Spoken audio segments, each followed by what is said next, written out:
Yo creo que esperaremos 4 minutos más y 10 arrancamos. Eh, Siempre hay alguien que llega tarde con el tren o el colectivo se le atrasó.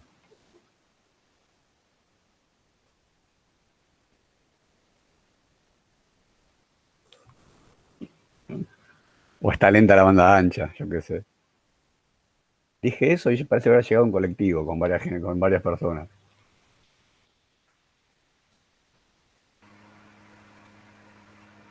A mí me parece que el público no apreció tu chiste, ¿no? Que es otra cosa. Es que no me escuchan. Ah, por eso, por eso.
Bueno, podemos dar por comienzo, ¿no? Bueno, le damos la bienvenida a todos y a todas a este cuarto encuentro del Círculo Deporte y Sociedad. Eh, el último del año, que esperemos que augure una serie profusa el año que viene. Agradecemos a todos aquí presentes en este fin de cuatrimestre para los que damos clases o los que somos estudiantes de alguna instancia. Es un momento de cierre, así que se valora por doble hacerse un lugar para compartir una reflexión y un trabajo en conjunto. Voy a decir algunas cosas breves antes de dar inicio al encuentro de hoy. El primero, que repito y repetimos cada uno de los que coordinamos, en este caso me toca a mí, no soy José Garriga Azucal, aunque aparezco con ese nombre. Mi nombre es Mariano Grucheski. Pero bueno, esta es la dirección que tenemos del IDAES, de la Universidad de San Martín, que nos permite usar este Meet con posibilidades amplias de grabación y sin límite. Así que a eso se debe el error. Bueno, este encuentro, este círculo está organizado por dos eh, instituciones, no, dos instancias de la Universidad de San Martín, sigo omitiendo gente, por eso me desconcentro, que son el IDAES y la Escuela de Política y Gobierno. Y en este caso, y sigo admitiendo gente, en este último encuentro que cierra el año, vamos a tratar de discutir alrededor de esta pregunta de si los eSports son nuevo deporte, o mucho más ampliamente, si son un deporte.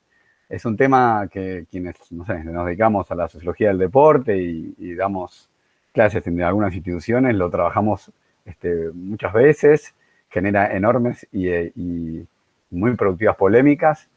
En este caso tenemos a dos invitados que nos van a ayudar un poco a reflexionar sobre el tema. Acá hay algunas preguntas técnicas que me están haciendo. Todos los encuentros quedan grabados.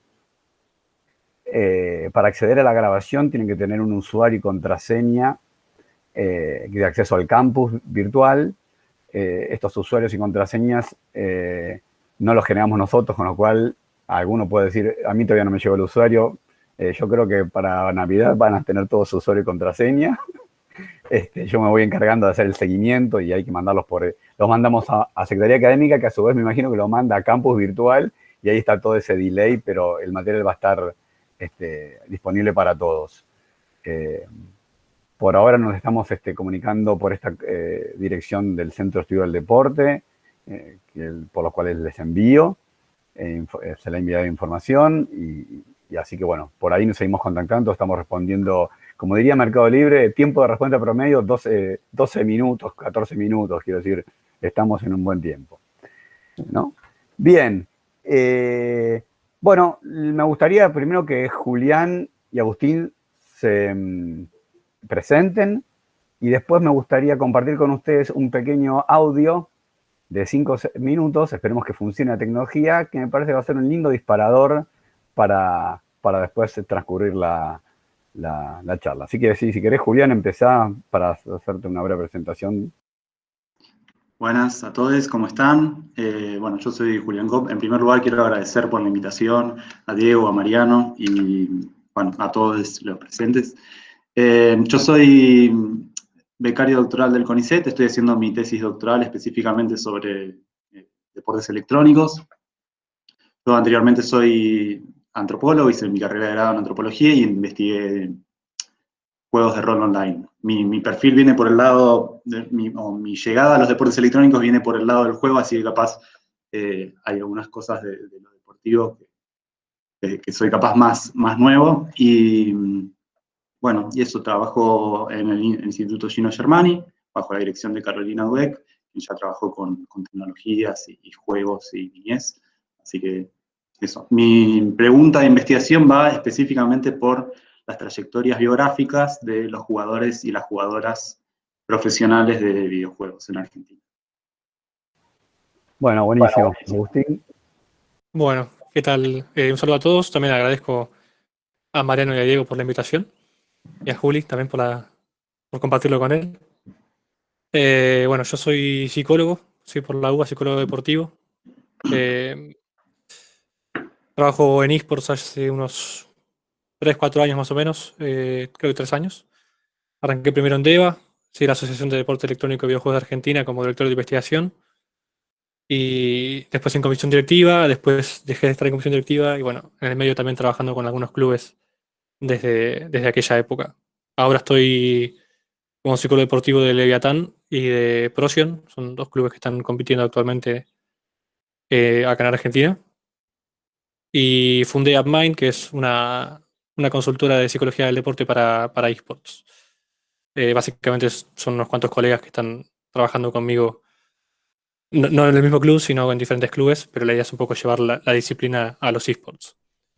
Y por último, y ya no aburro más, estoy como profesor del programa ejecutivo de esports en la Universidad de Palermo.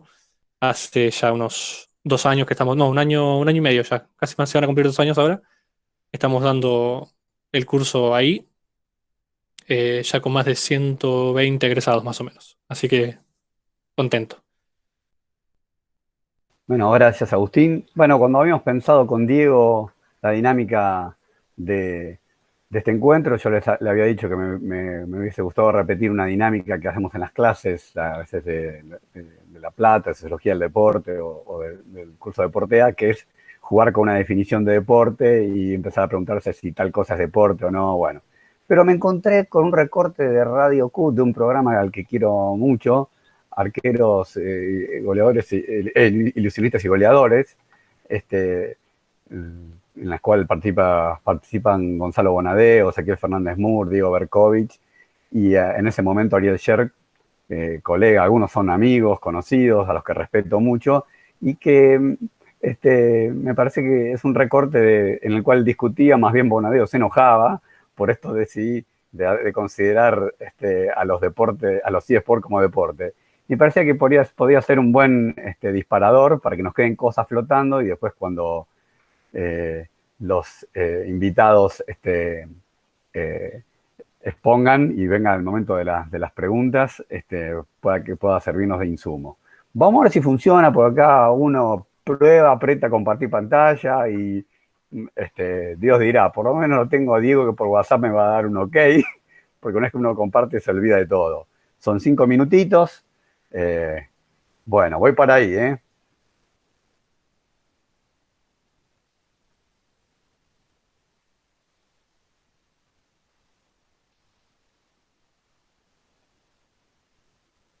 ¿Se ve la pantalla compartida?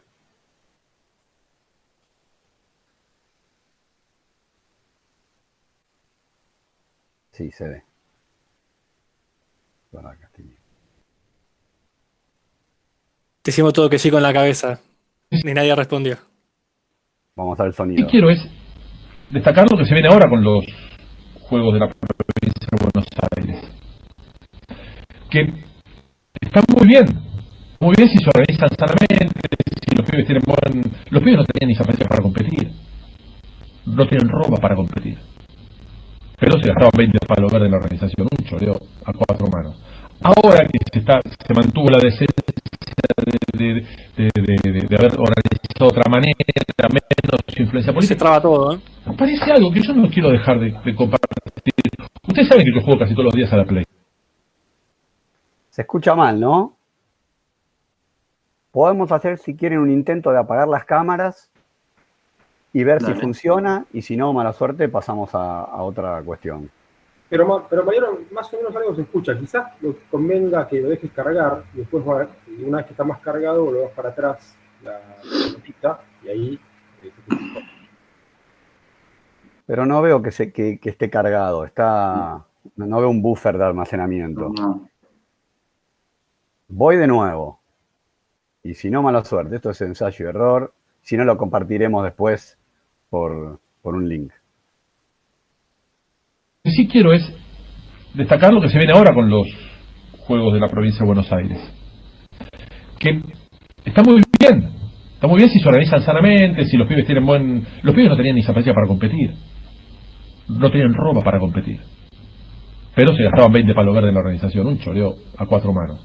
Ahora que se mantuvo la decencia de haber organizado de otra manera, menos influencia política, parece algo que yo no quiero dejar de compartir. Ustedes saben que yo juego casi todos los días a la PlayStation, ¿no? Sí. Me hago cargo de mi parte.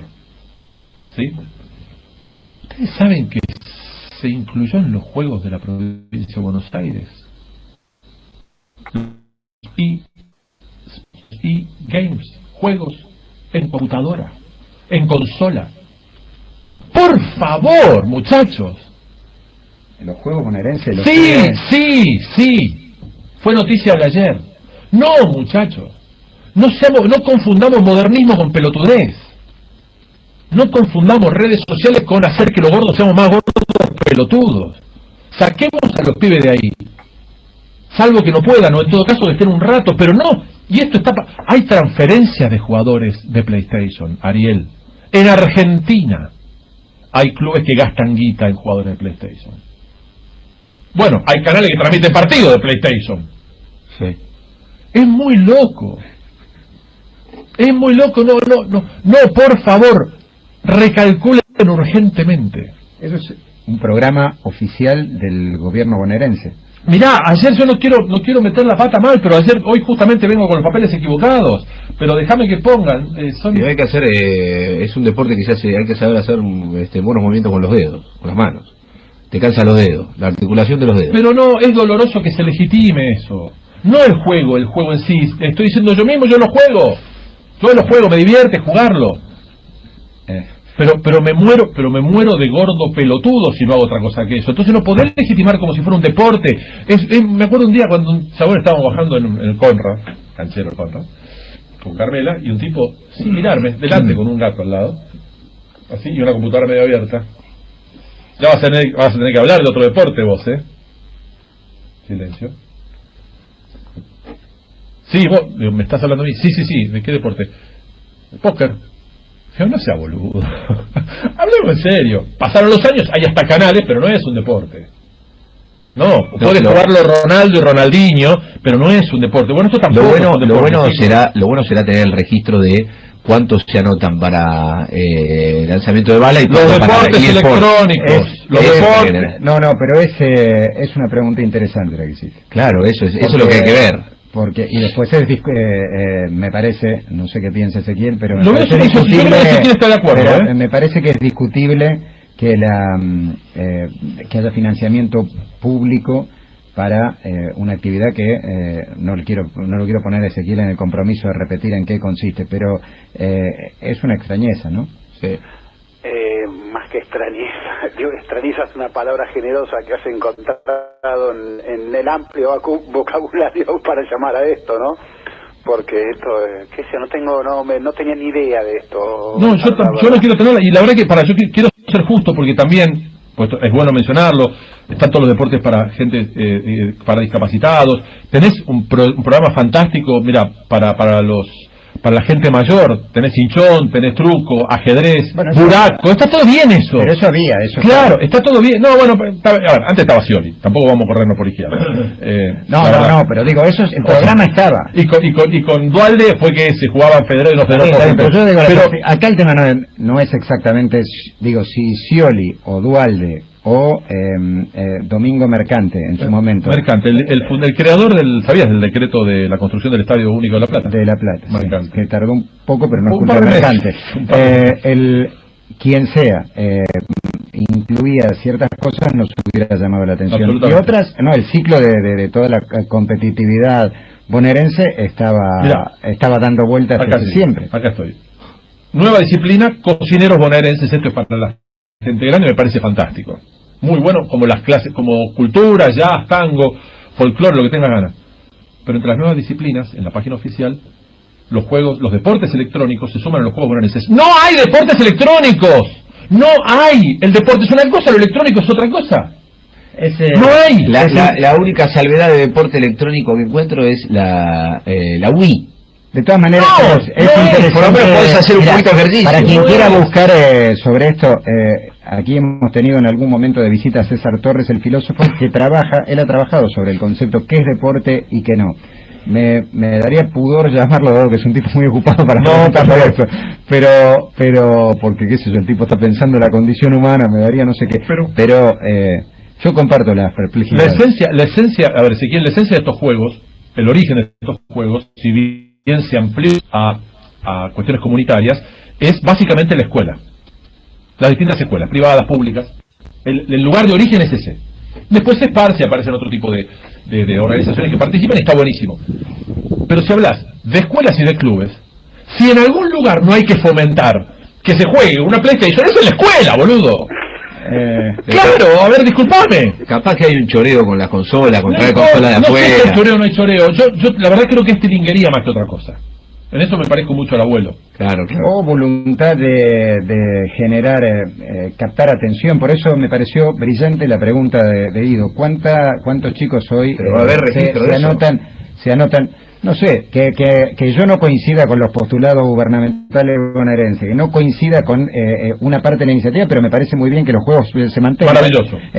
Que no quiere decir que tenga que descartar toda la iniciativa. No sé por qué. Vamos a hacer una cosa. Nosotros queremos que nuestros pibes jueguen los bonaerenses. Al fútbol, al básquet, al vóley, atletismo, natación, equitación, gimnasia artística. Sabés por dónde vas. En algún lado tenés que prepararte, competir, ir al selectivo y después participar. Sí. ¿Me traducís eso al juego electrónico? ¿Qué van a jugar? ¿Qué voy a hacer? ¿El selectivo el living de mi casa? No es... Pero, no, eso obviamente no es lo grave. El selectivo se puede hacer en cualquier lado. ¿En clubes o en colegios? No, de ninguna manera. Y si no es en clubes y en colegios.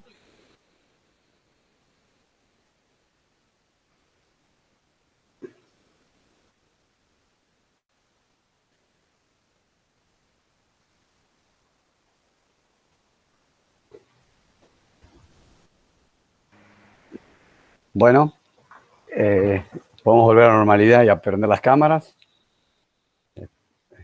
Espero que haya sido de utilidad. No voy a decir nada más. Le doy la palabra a nuestros invitados. No sé quién quiere.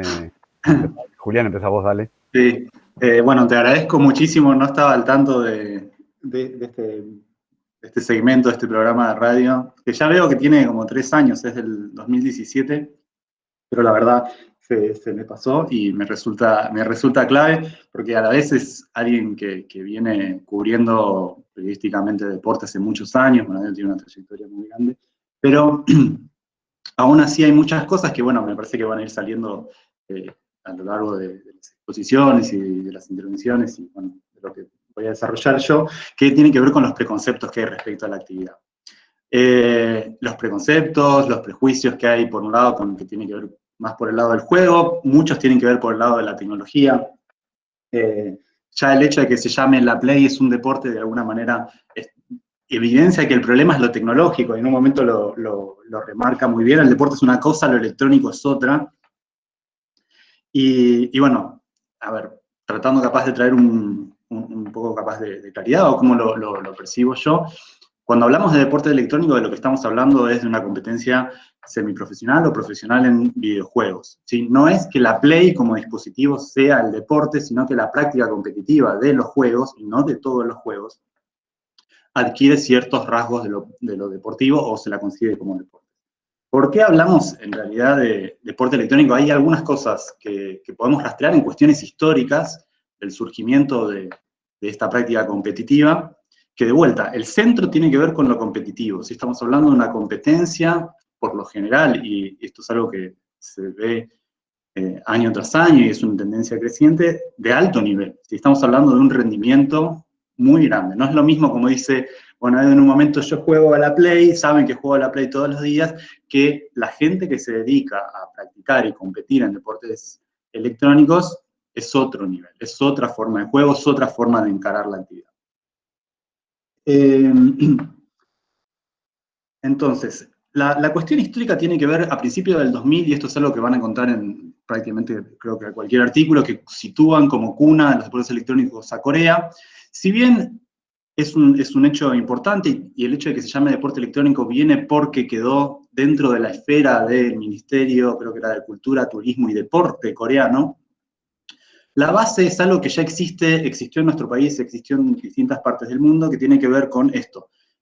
A principios del 2000, no sé si algunos de ustedes lo vivieron acá, pero hubo una expansión de los cibers a nivel nacional y en realidad a nivel internacional enorme. Eso lo que habilitó es algo que ya existía antes, que tiene que ver con la competición en videojuegos. Antes se hacía capaz a un nivel muchísimo más micro, que eran los living de la casa o competencias muy esporádicas en algún que otro lugar. Después, en los 80, con el surgimiento, o antes en realidad en los 80, con el surgimiento de los arcades, ya había arcades que planteaban torneos. Y muchas de las cosas que yo después voy a mencionar como aspectos que yo encuentro como características de los deportes electrónicos, ya estaban ahí, ¿sí? La competencia, el hecho de cierto espectáculo, no sé si alguna vez les pasó de estar en un fichín, en algún lugar de juego, había gente que cuando alguien jugaba bien, se juntaba alrededor. Entonces, es una escala menor, pero ya hay una idea de goce por ver a otro jugar, que tiene que ver con una cuestión de diversión, una cuestión de aprendizaje, casi pedagógica, de aprender respecto de aquel que hace algo que capaz uno no sabe. Entonces, esto mismo, cuando surgieron los cibers, adquirió una escala mayor, ¿sí? Lo que vemos en la historia de los deportes electrónicos es un aumento en la escala de participación y un aumento en el nivel de las competencias. Entonces, lo que se daba en los cibers era a nivel regional y también a nivel nacional, porque había algunos cibers que invitaban equipos y jugadores de distintas partes a competir en sus ciber. ¿Por qué? Porque le daba publicidad. Y eso fue haciendo que por foros y justamente por estas competiciones, los y las jugadoras se vayan conociendo, se vayan armando de determinados jugadores que son de renombre, que muchos de ellos siguen en la escena hoy por hoy, lo que se llama la escena competitiva o la escena de deportes electrónicos, y eso mismo pasó en Corea del Sur, solo que al ser un país muy chiquito y con una inversión en infraestructura muy grande, adquirió una relevancia muy grande en muy poco tiempo. Entonces, a principios del año 2000, Corea ya tenía, no me acuerdo si el 90% de todo su territorio con banda ancha, y las competencias que se hacían en los cibers, que en Corea se llaman PC Banks, fueron siendo cada vez más regulares, fue subiendo el nivel, se fueron armando competencias entre distintos distritos a nivel nacional, se empezaron a transmitir por televisión, y bueno, llegó al punto que había alguna intención desde el ministerio de darle una entidad, alguna regularización. que no tenía que ver con algunos de los aspectos que tiene hoy por hoy los deportes electrónicos en Corea, que es muchísimo más formalizado e institucionalizado. Pero lo que surge ahí es que al ponerse dentro del área de ese ministerio, surge la KESPA, que es la Asociación de Deportes Electrónicos Coreana, y eso es medio como el hito fundacional en la historia de los deportes electrónicos, que se llaman así porque se los llamó así en ese momento.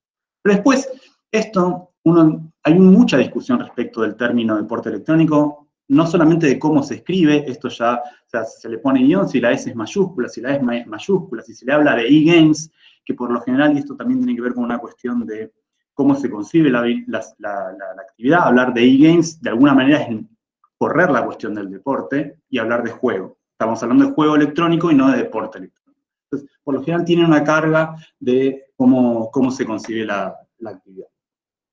Entonces, ¿qué es? No sé si puedo compartir un poquito, es solamente un punteadito, no hay nada demasiado largo. Yo no sé si vos podés compartir, te permite solo un administrador. Pruebo, a ver si lo ven. Perfecto. Sí, a ver.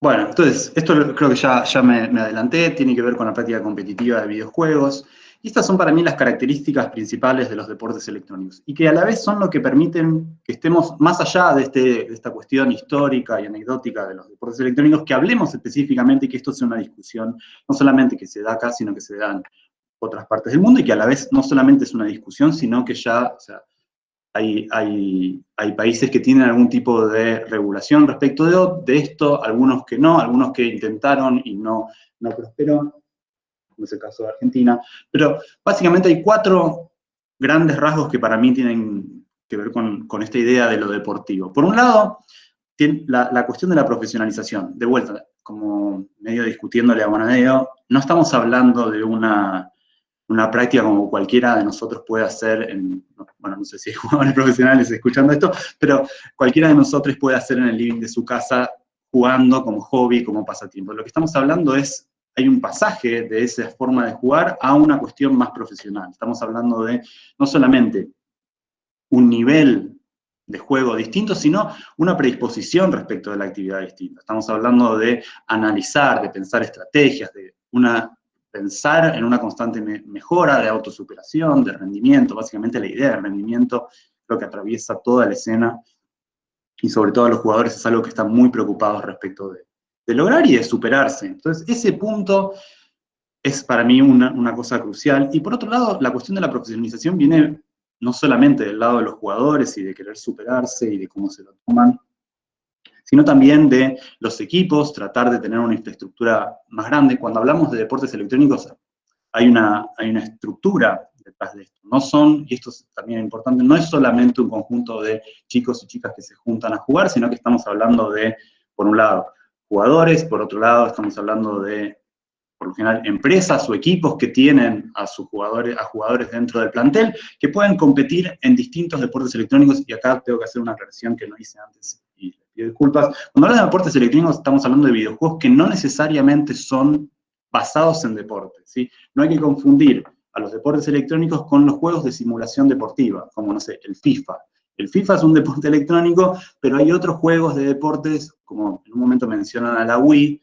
Bueno, no sé, el juego de bowling de la Wii no es un deporte electrónico porque básicamente no tiene esta estructura competitiva, no hay esta idea detrás de, bueno, jugar cada vez mejor, competir en torneos.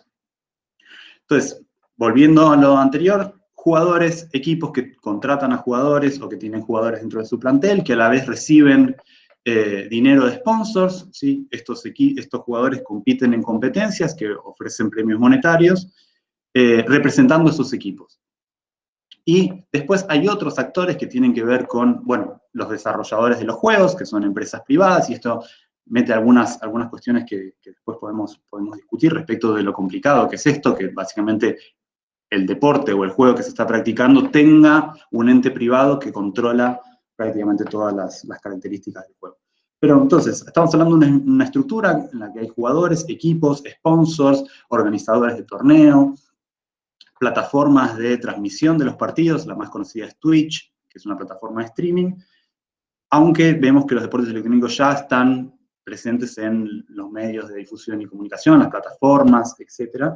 Como ya menciona en un momento Bonadeo, que dice, hay canales que lo están transmitiendo. El caso es, creo que el caso más claro es Teis Sports, tiene un programa de gaming y de esports hace ya muchos años y viene cubriendo esto de manera regular, de la misma manera que Infobae tiene una sección específica de esports y gaming, tanto en sus redes sociales como en su plataforma online. Entonces, por un lado tenemos esta idea de la profesionalización, que abarca no solamente a los jugadores, sino a los equipos y a la escena en general, tratando de que las competencias sean cada vez más ordenadas, que los premios sean cada vez mayores.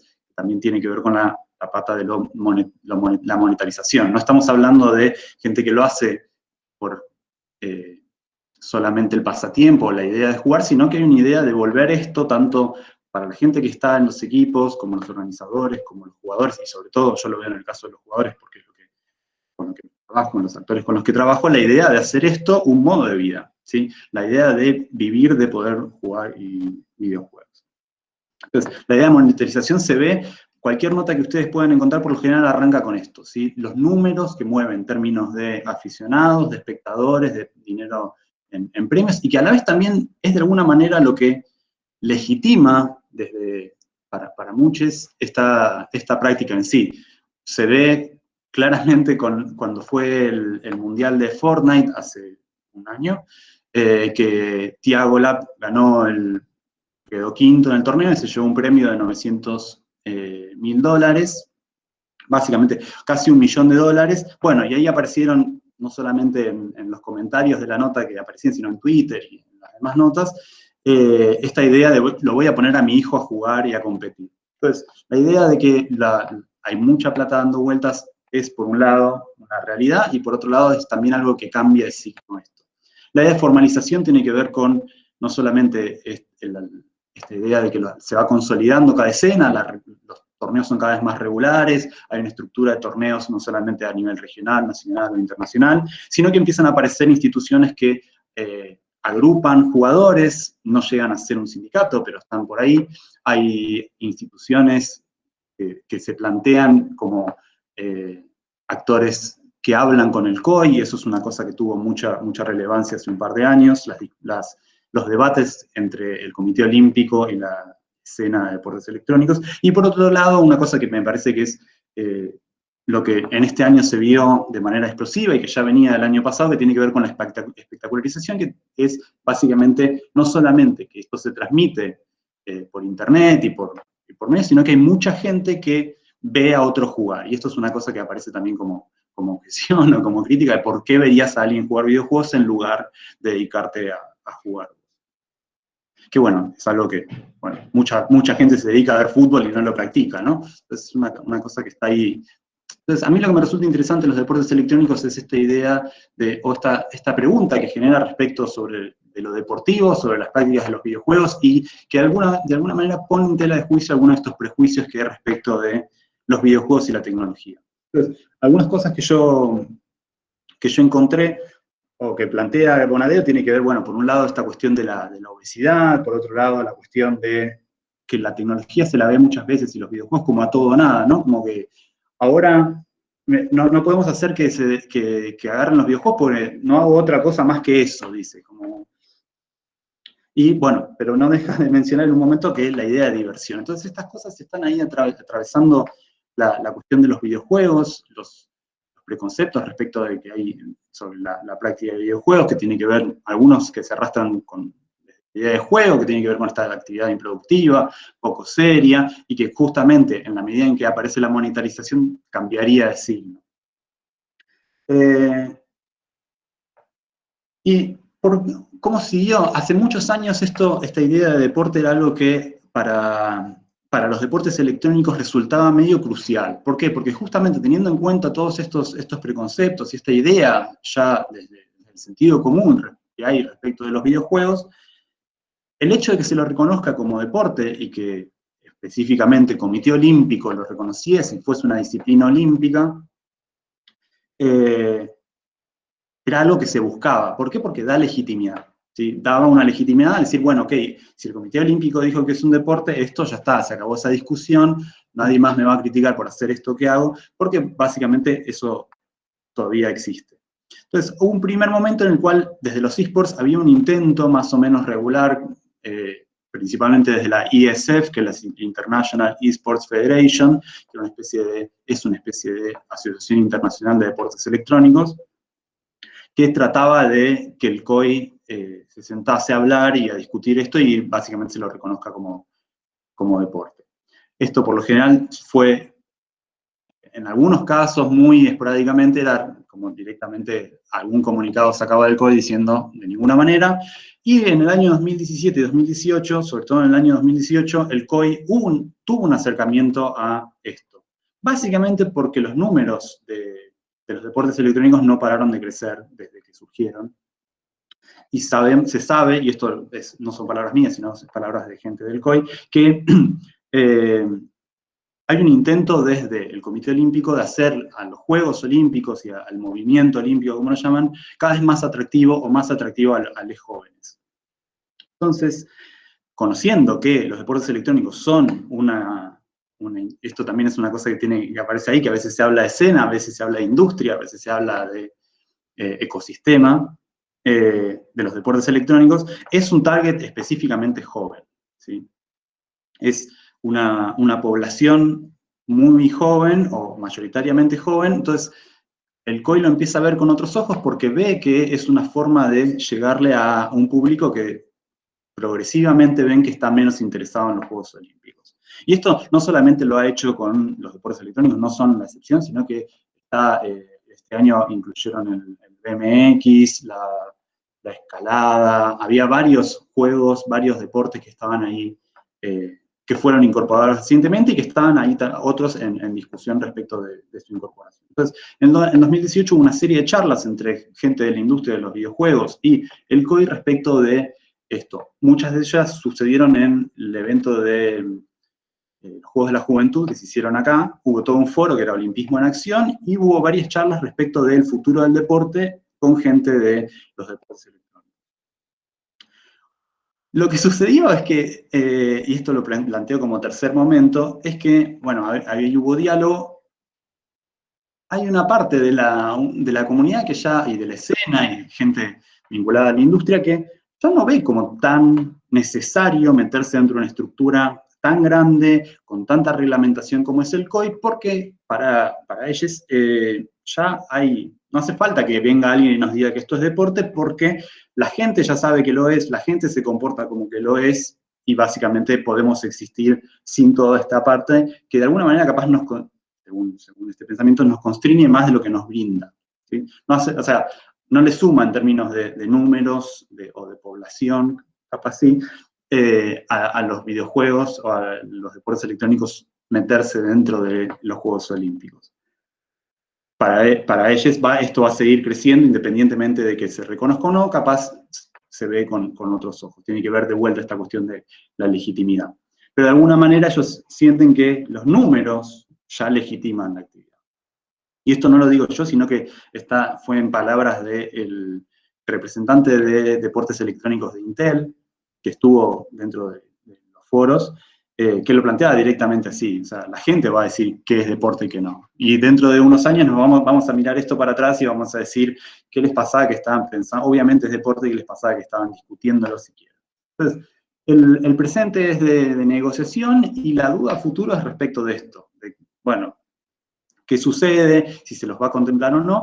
Sobre todo, y más me parece en este contexto, la relevancia de los deportes electrónicos solamente pudo haber crecido en este contexto de pandemia, porque muchas de las competencias que estaban planteadas a hacerse presencialmente se cancelaron o viraron hacia una forma virtual, que es algo que los deportes electrónicos vienen haciendo hace años. O sea, la gran mayoría de los enfrentamientos o de las competencias a nivel profesional o semiprofesional se hacen de manera virtual. Las más grandes, por lo general, se hacen con público en vivo, ¿sí? Que adquiere eso es otra cosa, la cuestión del comportamiento de la gente. En términos de espectáculo es muy parecida a un evento deportivo como cualquier otro. sobre todo en Argentina, que adquiere como ciertos rasgos de hinchada, con bombo, etc. Pero los chicos y las chicas se compran las remeras de los equipos, tienen referentes, siguen a determinados equipos. Entonces, también desde ese lado hay similitudes. Y básicamente los debates, y esto también tiene que ver con un poco lo que plantea Bonadeo, o sea, puntos, pero también podríamos capaz de utilizarlo como objeciones. Por un lado viene la cuestión del aspecto físico, ¿sí? ¿Dónde está lo físico? ¿Dónde está el esfuerzo de los y las jugadoras de deportes electrónicos? Bueno, que sea capaz intensivo en determinadas partes del cuerpo, que sea una cuestión más de motricidad fina, de reflejos y de básicamente rendir a tope en un tiempo largo de tiempo, ¿sí? Las partidas pueden durar 1, 2 horas y no se terminan ahí, sino que por lo general son varios rounds, depende del juego. Es un aspecto que es interesante, y bueno, esto me parece que Agustín lo va a poder desarrollar mucho más, que tiene que ver con la cuestión de la predisposición física y mental a alguien para rendir en ese contexto. Entonces, eso está, pero por lo general la cuestión de lo físico viene porque en la medida en que los jugadores y las jugadoras no se desplazan, no hacen grandes ejercicios así de moverse y demás, aparece automáticamente unida la idea de la obesidad. Y me resultaba interesante que Bonadeo hablaba de esto y decía, bueno, primero que no tengo ni idea ni quiero tenerla, me parece muy interesante ya como postura respecto al debate, pero por otro lado la equiparación entre esto y los juegos para discapacitados y los juegos para personas adultos mayores. Es como, bueno, ok, hay algo de lo físico que y a Bonadeo, citando, no sé, una metáfora deportiva, se le pone en juego, ¿no? Por otro lado, otro punto que aparece ahí dando vueltas es la idea de los valores, que dentro de la escena está muy cargado esta idea de, bueno, los valores son los mismos, la predisposición respecto a la superación, a competir, a ganar, al fair play, son similares, o sea que ahí habría un punto de contacto, pero para el COI hay un aspecto que me parece que resulta una especie de deal breaker o que cierra la discusión, que tiene que ver con que hay algunos juegos que presentan imágenes de violencia o contenido violento. Algunos más explícitos, otros menos. Ahí viene la idea de la violencia. Y por otro lado, la idea para el COI, esto resulta también una cosa medio como insoslayable, que los juegos tienen esta propiedad intelectual detrás, ¿no? Y ahora podemos ver algunos ejemplos, pero todos los juegos son propiedad de empresas. Entonces hay un aspecto comercial que el Comité Olímpico opone, ¿sí? Lo comercial por un lado y los valores olímpicos por el otro. Está la industria y el movimiento. Esto dicho en palabras del COI. Entonces, eso es un tema que, bueno, va a haber que ver cómo se resuelve, si se resuelve de alguna manera también. Y, por otro lado, la cuestión del cuerpo organizador. No hay ninguna asociación o federación, como en el caso del fútbol o la mayoría de los deportes, que represente a los deportes electrónicos como un todo. No hay una institución, hay varias instituciones que de alguna manera luchan por el reconocimiento de los distintos actores de la escena, pero ninguna que los concentre a todos. Entonces, eso es un tema porque por lo general el COI no reconoce a la actividad, sino que reconoce a la institución que regule la actividad. Entonces, eso es un tema que también trae ciertos problemas al momento de esto, del reconocimiento como deporte por parte del COI. Que lo planteo como tema porque me parece que también no porque el COI tenga la última palabra, sino porque muchas de estas cosas son los argumentos que aparecen habitualmente respecto de si es o no deporte. Y por último, que esto creo que lo mencioné al principio, pero lo desarrollo un poquito más acá, que cuando hablamos de deportes electrónicos estamos hablando de juegos con características muy distintas, ¿sí? Y acá quiero determinar un poquito en algunos de los ejemplos.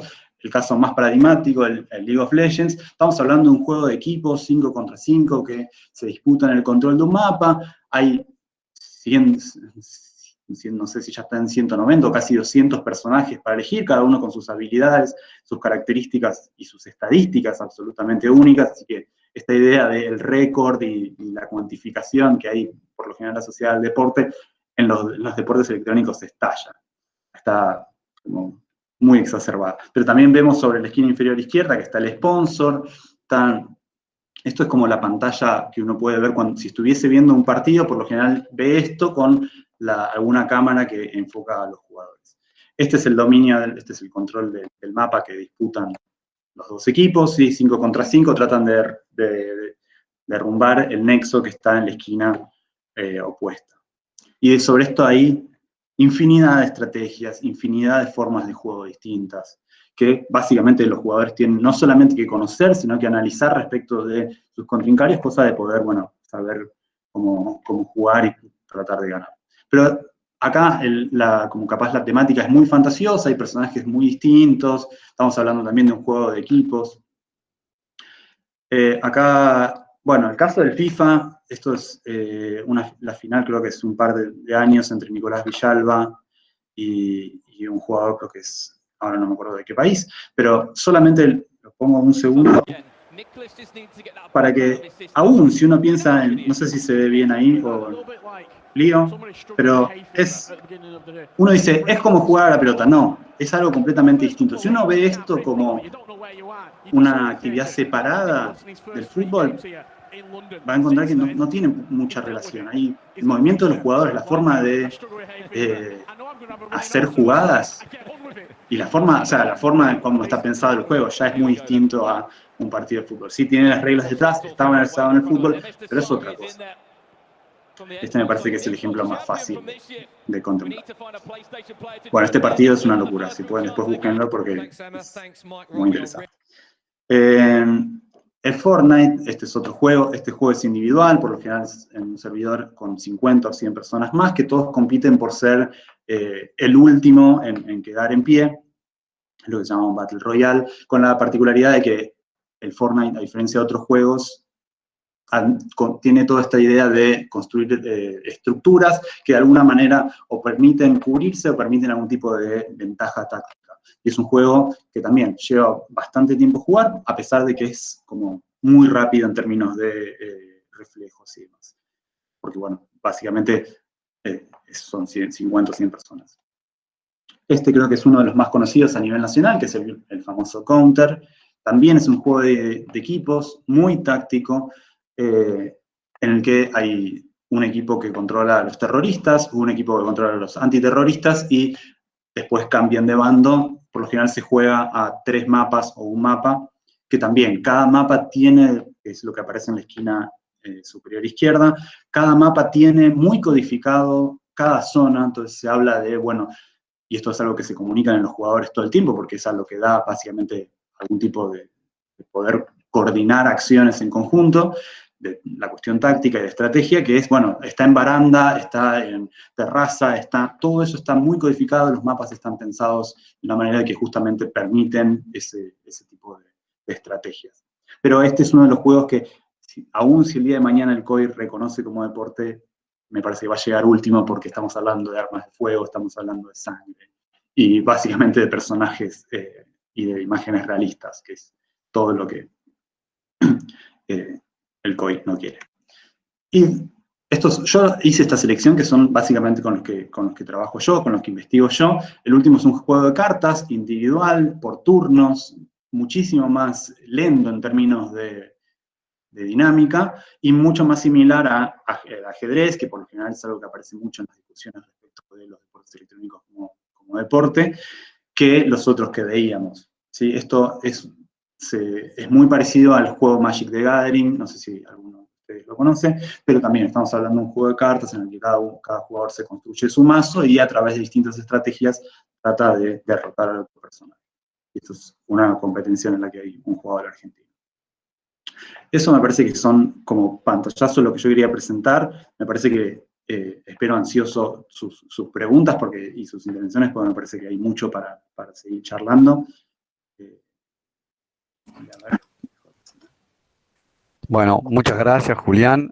Aprovecho, porque no lo dije al principio, ahora va a ser Agustín el que va a hacer su exposición, y lo que vamos a habilitar después es un espacio para que le hagamos preguntas a los invitados, pero las preguntas las pueden ir formulando ya por el chat, así nos van quedando, de modo tal que las tengamos pues bien organizadas y podemos ir dando turnos por uno. Así que, Agustín, si andás por ahí, es tu turno. Sí, acá estoy.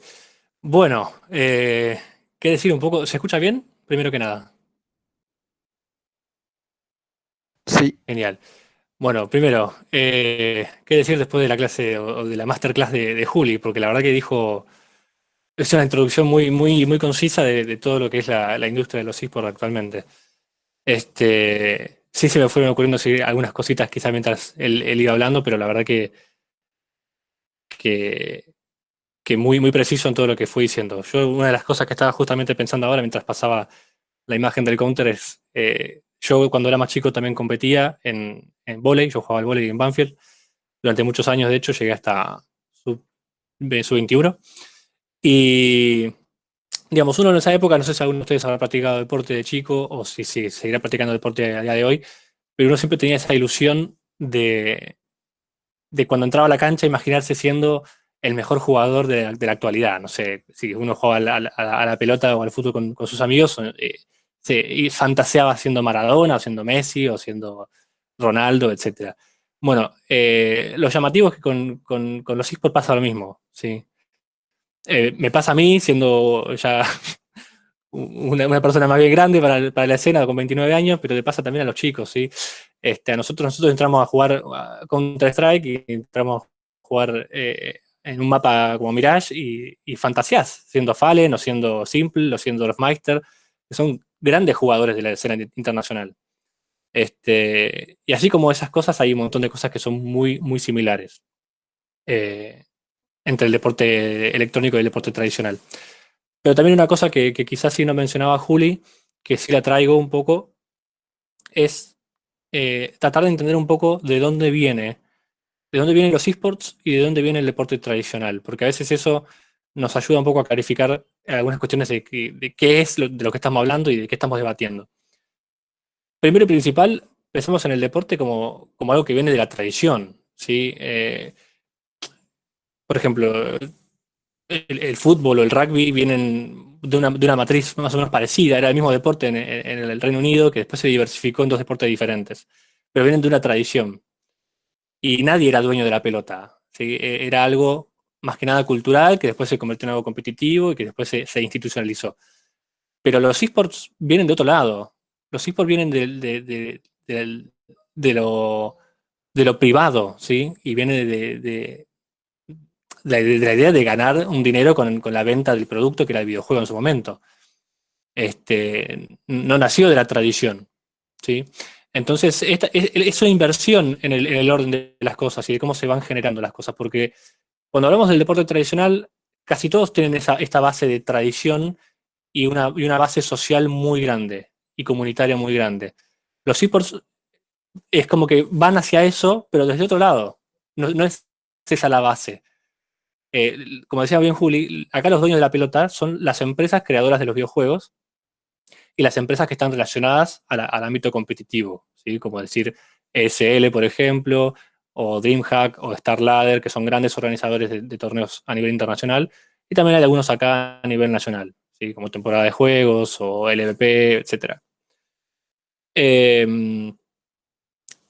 Por debajo, sí, como para que entiendan un poco la pirámide, ¿sí? Las empresas por arriba, no sé, no se me viene acá, las empresas por arriba, por debajo de los organizadores de torneos, etcétera, y todas las empresas vinculadas a la industria y al videojuego, por debajo de los equipos, ¿sí? Que los equipos son empresas, eso tenganlo siempre en cuenta, no son asociaciones civiles como en el fútbol o como el deporte tradicional, son empresas que están constituidas como tal.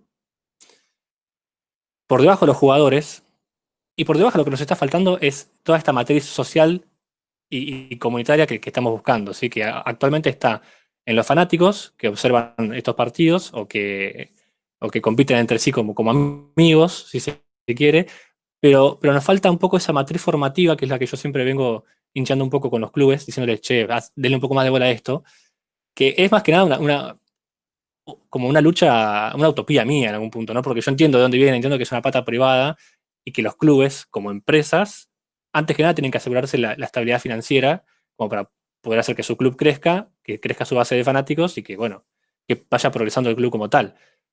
Y la parte comunitaria termina quedando un poco de lado porque no le da rédito económico. Y eso es una realidad, digamos, es algo crudo, pero es la realidad. Entonces en algún punto tenés que tratar de convencer a los clubes de decir, che, mirá, está bien, yo te entiendo que esto no te reditúa económicamente, pero pensarlo de otro lado, pensarlo de que de última vos podés tener una especie de academia, como una especie de escuelita, donde vos le podés enseñar a los chicos a jugar y a competir según los valores de tu club, y eventualmente vos te los podés traer, los podés fichar, los podés vender, etcétera, como se hace en el deporte tradicional. Así que bueno, esa cuestión de la diferenciación en cómo está la pirámide era algo que sí quería traer un poco acá a la charla. Después, bueno, ¿qué contarles? Sí, como también decía Juli, todo lo que es la escena competitiva y la industria fue creciendo muchísimo. Sí, esto viene de hace largo rato. Sí, las primeras competencias en videojuegos. De hecho, la primera competencia en videojuegos es del año 1972, le di la clase el otro día, con Space War.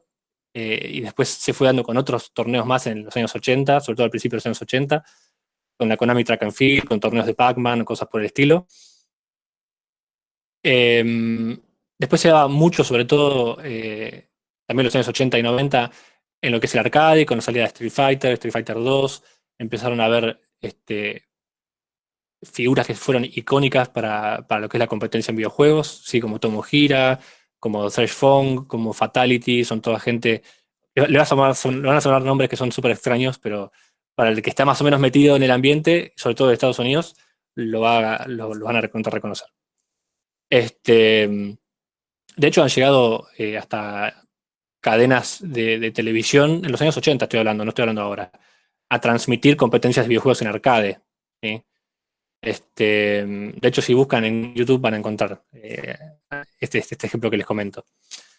Y de a poco se han ido constituyendo también a lo largo de los años, sobre todo los años 90 y después los años 2000, estos actores que yo les comentaba, ¿sí? Aparecieron actores como la CPL, ¿sí? que era un organizador de torneos en Estados Unidos, apareció la SL en Alemania, empezaron a aparecer, como decía Juli también, la KESPA como una de las primeras, si no la primera institución que viene a oficializar la actividad que ya se estaba desarrollando, ¿sí? Porque una cosa son los organizadores de torneos, ¿sí? Que cualquier persona o cualquier grupo de personas se puede armar una empresa y organizar un torneo, pero otra cosa es una asociación sin fin de lucro, como fue la KESPA. Bueno, sin fin de lucro lo podemos poner entre comillas, porque había algunos actores ahí metidos, pero la idea en sí era abogar por la profesionalización de la actividad como tal, ¿sí? La idea era un poco, en algún punto, tratar de mediar entre los clubes, entre los jugadores y las ligas, entre los jugadores y las ligas nacionales y las ligas internacionales. Digamos, cosas que hasta ese momento no habían pasado. Entonces, cuando hablamos de la KESPA, hablamos de los inicios de la institucionalización en los esports. Y también hablamos de los esports como tal.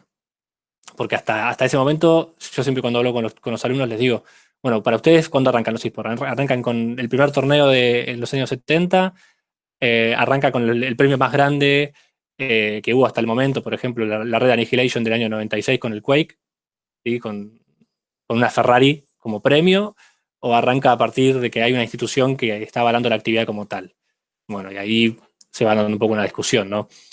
También se las traigo, como decías vos, Mariano, al principio, les traigo este tipo de debate un poco en base a la definición de deporte, ¿sí? A esto de tener un poco en mente la parte lúdica, ¿sí? El carácter lúdico, de tener por otro lado las reglas y la normatización, que en el caso del videojuego es como por vía doble, ¿sí? Porque tenemos las normas típicas de lo que permite o no permite el videojuego, ¿sí? La programación del videojuego, y también las normas que se establecen según el organizador del torneo. Entonces ahí tenemos por doble vía. Obviamente la competencia, sin competencia no hay deporte, y la institucionalización, que es esto, el componente clave que a los esports le estaba faltando para constituirse como deporte. Además de ser esto de la actividad física y cultural, etcétera, etcétera. Digamos, para que se den una idea, nos veníamos manejando con una definición de deporte del año 88 de Parlevas, en general, luego de las ciencias del deporte. Que claro, año 88 no existía Internet. Entonces, como yo siempre les trato de decir a los chicos, a los alumnos, y en general todo el mundo con lo que hablo de estos temas es, tratemos de recordar que, y sobre todo cuando doy la clase de historia de los esports, a medida que fueron avanzando, que fue avanzando la tecnología, también fue avanzando la sociedad en general, ¿sí? Una cosa no va desligada de la otra. Entonces, está muy bien que hayamos entendido, que hayamos en las ciencias del deporte establecido cierta definición como para poder decir, bueno, para esto es deporte, pero llega un punto en el que cuando se van dando ciertos fenómenos, como en este caso los esports, que hacen tambalear la definición clásica de deporte, bueno, siempre es un buen momento para animarse a replantear las definiciones que tenemos hasta ahora. Porque las definiciones están, digamos, para eso, para tener en claro cuál es el concepto, pero también para modificarlo si por alguna razón se ve modificado, ¿se entiende? Si algo viene a patear el tablero, como en este caso los esports. Yo creo que actualmente los esports cuentan con todos los componentes necesarios para ser considerado un deporte, sin perjuicio de que los clubes y las empresas y los actores que están vinculados, los stakeholders, como se los conoce, vinculados a los esports, no están demasiado interesados en que sean considerados deporte, ¿eh?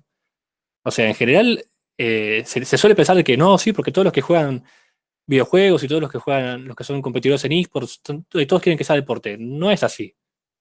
Ojo con esa idea. Como les decía, los esports vienen del palo de lo privado, no de lo público. Y desde esa lógica, desde la lógica empresarial, no les conviene que se meta el Estado. Ni que se meta el Estado a regular, ni que se meta el Estado para cobrar impuestos, ni que haya ningún tipo digamos, de roce con la estructura burocrática de lo que es el deporte nacional. Por lo menos acá en Argentina, ¿sí? Y tengo entendido que a nivel internacional pasa lo mismo. De hecho, hay algunas legislaciones, como decía Juli, en otros países, en Francia, en China, en Filipinas, me estoy olvidando, y de Turquía, creo que también, y Corea, obviamente. Pero como se dan cuenta, son pocos los países que han regulado los esports y son pocos también los casos en los que se ha regulado con un fin benéfico para la actividad en sí. ¿Sí? Creo que Corea es uno de los pocos casos, el resto de los casos en general se ha regulado por otras cuestiones, ¿sí? Incluso en Corea también se ha regulado por una cuestión particular, que era que los pibes se la pasaban jugando toda la noche, entonces empezaron a regular el tema de los horarios, después eso se fue y bueno, quedó en lo que es ahora. Pero bueno, en general la industria de los esports suelen tener un poco de miedo de esta idea de que el Estado se meta o de que de repente haya legislaciones. Hasta ahora, como está, los esports en el mundo han crecido muchísimo. De hecho, si no hubiesen crecido lo que crecieron, no estaríamos hoy hablando del tema. Y han crecido sin la ayuda ni del Estado, ni de ninguna regulación, ni sin ningún reconocimiento del COI. Así que yo creo que en gran parte estos espacios son más que nada para ver este tipo de encuentro, digamos, entre una industria que ya existe, que tiene un carácter deportivo muy fuerte, y la industria del deporte tradicional, con sus estructuras, que están viendo si aceptan o no a este bicho raro que apareció de repente. Pero los esports no necesitan ser aceptados por nadie en este caso. Los esports pueden salir creciendo tranquilamente solos. Y bueno, yo no me quiero extender demasiado, sí les voy a contar un poquito, digamos, más a nivel práctico, que es a lo que yo me aboco. Yo, como les conté antes, soy psicólogo deportivo, y como para que se den una idea, a día de hoy ya los esports tienen tal infraestructura que las empresas y los clubes que se dedican a esto tienen también su propia estructura, sobre todo los clubes profesionales, ¿no? En donde tienen un CEO, sí, o un dueño, donde tienen un director deportivo, donde tienen su departamento de legales, donde tienen su departamento administrativo, ¿sí? Donde tienen su departamento de comunicación, donde hay un montón de profesiones ligadas a los esports que no son solamente los que juegan videojuegos, y no son solamente los entrenadores que también forman parte, ¿sí? O sea, tenemos los jugadores y el entrenador por un lado, el manager y el director deportivo por arriba, pero después hay toda un ala de profesiones ligadas que no están siendo tenidas en cuenta también. Si quieren, después les puedo llegar a pasar un cuadrito que ahí muestra un poco todo lo que son las profesiones ligadas. Y la mía, como psicólogo deportivo es una profesión ligada que ya, digamos, como bien decía Julia al principio, viene más ligada al deporte tradicional. Yo cuando hice la carrera y cuando hice la materia de psicología del deporte y cuando hice el posgrado, en ningún momento se hablaba de esports. Me miraban como bicho raro también. Y fue un laburito, ¿no? Tratar de esto, ¿no? De ver de qué manera podemos hacer para conectar algo que ya existe en el deporte tradicional y aplicarlo en un fenómeno nuevo que tiene muchísimas similitudes con el deporte tradicional. Y en el caso de la psicología del deporte, bueno, no fue tan complicado. Obviamente que tiene sus cositas, como sus particularidades, como toda actividad. Pero la aplicación fue bastante directa, sobre todo teniendo en cuenta que los jugadores, ¿sí? Los que están en situación de competición, ya sea rugby o sea Counter-Strike, siempre es una persona la que está por detrás, ¿sí? Y la ansiedad es la misma, la concentración o la falta de concentración es la misma, la motivación o la falta de motivación es la misma, la preparación, los valores, como bien decía Juli también. Bueno, en valores ahí hay cosas que trabajar todavía, sobre todo teniendo en cuenta que bueno, hay algo también que es una realidad. El deporte tradicional, y quizá por esto que decíamos antes, de que está ligado a esta cuestión de la tradición, está más acostumbrado, y también porque tiene muchos más años, ¿no? Está más acostumbrado a bajar estos valores deportivos, esto de tener bien en cuenta los horarios, de respetar al entrenador, de esforzarse, de aprender lo que es un entrenamiento seccionado, ¿sí? Que lunes se entrena una cosa, martes se entrena otra, de que tenemos que tener claro qué estamos entrenando. Aprender también el valor o la cultura del sacrificio, ¿sí? Que eso es súper importante en el deporte tradicional y súper central, y es algo que en los esports algunos lo entienden muy bien, sobre todo los que están en niveles más altos, pero los que están en niveles, bueno, acá, por ejemplo, en Latinoamérica, creo que eso todavía falta muchísimo, y lo adopten. Los que más lo entienden son los equipos que mejor están, lógicamente. Pero bueno, también es eso, ¿no? En algún lado hay que dar la batalla cultural también, sobre todo los que venimos del palo del deporte y entendemos un poquito más cómo funciona, tratar de transmitir eso y que también los clubes y estas empresas lo entiendan y también traten de bajarlo a los chicos. En algún punto lo entienden, en otro punto, bueno, les cuesta. Pero bueno, esa es un poco la batalla. Respecto a la psicología del deporte, no sé si les interesa que les hable o no del tema. Quizás yo preferiría más que ustedes aprovechen unos minutos, si se puede, Marian, para hacer algunas preguntas, tanto a Juli como a mí, y de última vamos charlando un poco sobre eso. Dale, sí, me parece bien, Agustín, gracias. Y abrimos el espacio para preguntas, aunque ya empecemos por las primeras. No sé si, Panta Riquelme, ¿querés hacer tu pregunta por audio, en voz alta?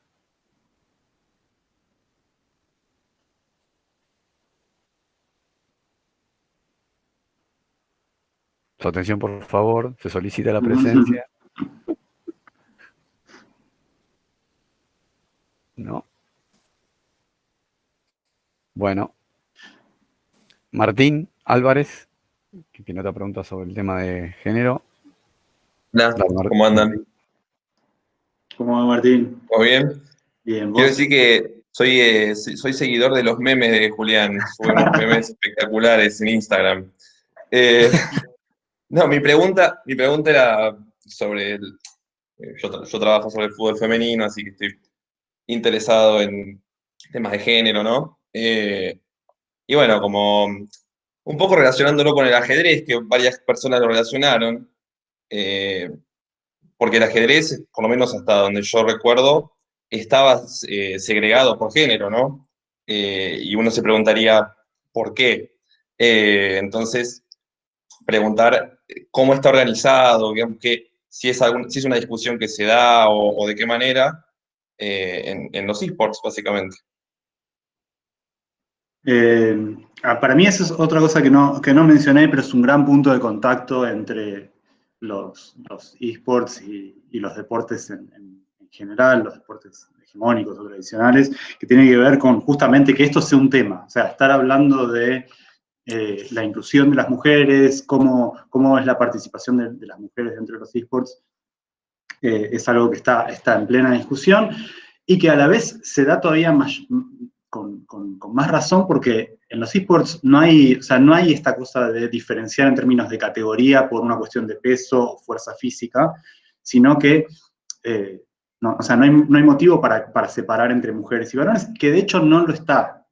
Simplemente lo que termina sucediendo es que, y esto me parece que también es otra de las cosas que se arrastran desde la cuestión tecnológica, el acceso de las mujeres y de los varones a la tecnología es absolutamente diferencial. O sea, por lo general, esto es algo que lo veo yo en los testimonios de las y los jugadores, que a las chicas dicen, bueno, no, yo porque tuve un hermano que tenía una Play y pude acceder a eso, pero por lo general a las chicas no les regalan una Play siendo adolescentes, sino que capaz les compran un celular porque se estima que, bueno, se les da más por la comunicación que por el jugar.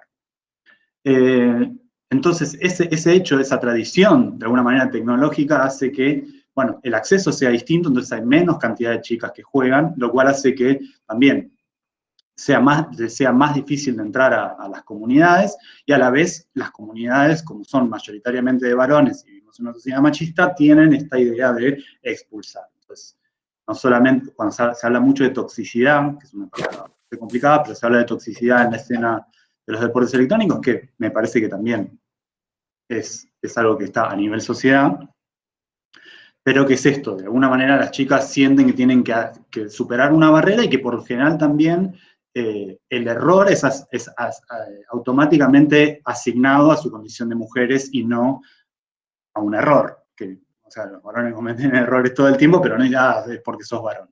Entonces, esa idea y esa cuestión de tradición y de menor presencia hace que se esté discutiendo que haya, y efectivamente hay, o sea, se discute porque también es un tema que genera cierta rispidez, que haya competencias femeninas y competencias masculinas, equipos femeninos y equipos masculinos, cuando en realidad, o sea, desde lo deportivo no hay esa necesidad.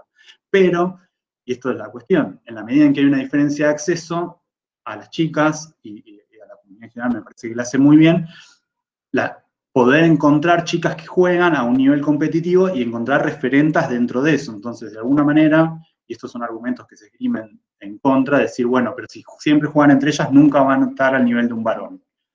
Pero a la vez, si pretenden entrar dentro de la escena de torneos de manera general, van a pasar años hasta que una piba llegue a un nivel, cosa de que la puedan aceptar en un equipo y competir, lo cual hace que no haya referentes y menos chicas quieran jugar. Entonces, es algo que está en discusión y me parece que justamente ese punto, esa discusión respecto de qué pasa con las mujeres en el deporte es un punto de contacto con lo que pasa en el fútbol femenino. Y ahí hay un caso paradigmático que para mí es súper interesante, que es el caso de Carolina Vázquez, que es una streamer del juego FIFA, que arrancó se hizo muy popular en términos de YouTube y de las plataformas de streaming, porque arrancó un canal que se llama Piba Jugando FIFA, invitando a jugadoras de fútbol femenino a jugar partidos de FIFA con ella. Y fue medio como, o sea, fue también en el momento en el que la discusión respecto al fútbol femenino y la profesionalización y la legislación fue como creciendo hace unos años, un poquito más, se dio en paralelo con la creación del canal y fue como visibilizar dos situaciones muy parecidas. Entonces eso es algo que me parece muy interesante. Agustín, si querés aportar algo, no estás obligado, pero podés. Sí, bueno, es verdad. De hecho, digamos, hay mucha cuestión de género. Creo que los esports, si algo que tienen de bueno, es que es una movida promovida sobre todo por la juventud. Y eso implica también que hay muchas banderas que tiene la juventud hoy en día que le trasladan a todos sus espacios, en este caso también a los esports. Como la cuestión de género. Esa es una cuestión que claramente que en general todos los clubes están de acuerdo en tomar, ¿sí? esa problemática. De hecho, hasta hace poquito, creo que fue el año pasado, Juli, capaz que vos sabés un poquito mejor cómo se llamaba, había habido una campaña muy grande. ¿Cómo ¿Cómo se llamaba? El de los que ponían a jugadores profesionales con tags de chicas. Sí, ahora no me acuerdo bien cómo se llama. No era, no, me sale Play Like a Girl, pero no era, no, la verdad no me acuerdo. Pero bueno, se suelen hacer campañas, suelen haber showmatch, por ejemplo. Muchas veces, bueno, por ejemplo, también el año pasado o el anteaño, creo que fue el 2018, también se hizo un torneo donde competía así un equipo de 5 chicas contra los chicos. También hay equipos mixtos. De hecho, yo el año pasado trabajé con un equipo que compitió contra otro de Rainbow Six en España, donde una de los integrantes era una chica. Digamos, es algo que para mí es fantástico y que, como bien dice Juli, yo creo que, bueno, nada, que es una cuestión de un poco de tiempo, hasta que las chicas copen también este espacio que también es de ellas, 100%. De hecho, los más chicos y las más chicas hoy en día están jugando, ¿sí? Chicos y chicas de 8 9 años, 10, es mucho más probable que encuentres ahora a un porcentaje alto de chicas jugando que lo que era en mi generación o en la de ustedes. Y eso va a llevar a que eventualmente la presencia femenina en los esports sea mucho más grande. Así que, bueno, un poco eso. Sí, y que eso es una cosa que me parece también pensando en puntos de contacto, y ahí preguntaban en el chat como, bueno, desde el punto de vista de la persona, qué le aporta, y también retomando el discurso de Bonadeo, en un momento él dice, nosotros queremos que nuestro hijo juegue y empieza a mencionar deportes como básquet, fútbol, etc. Y eso es una cosa que es súper interesante, porque la parte aspiracional, y esto es algo que Agus también mencionó, la parte aspiracional de esto es decir, bueno, o sea, hay chicos y chicas que quieren ser jugadores profesionales porque encuentran placer, se divierten jugando determinados juegos y encuentran que tienen cierta habilidad para hacerlo. Entonces, pensando en esta idea de, bueno, como lo vas a obligar a jugar al fútbol, siendo que le gusta jugar bueno, capaz en muchos casos, y esto es algo que yo veo en la trayectoria de los jugadores, encontraron en eso, algunos ya venían con experiencias competitivas de otros deportes y encontraron en los deportes electrónicos una forma de encauzar esa parte competitiva, y otros que arrancaron jugando y fueron, o sea, siguieron progresando en la competición, pero que encuentran en eso, bueno, o sea, esto es lo que me gusta a mí hacer y quiero seguir progresando, y la parte aspiracional a veces va acompañada de las familias y a veces no, y eso sí es un problema. Hay una separación ahí generacional que es, bueno, es un tema. Esto que plantea Bonadeo de, bueno, yo quiero que mi hijo haga esto, bueno, creo que ningún padre, por más que haga chistes respecto de que ahora lo va a poner a jugar al Fortnite, porque ahí hay un montón de plata, o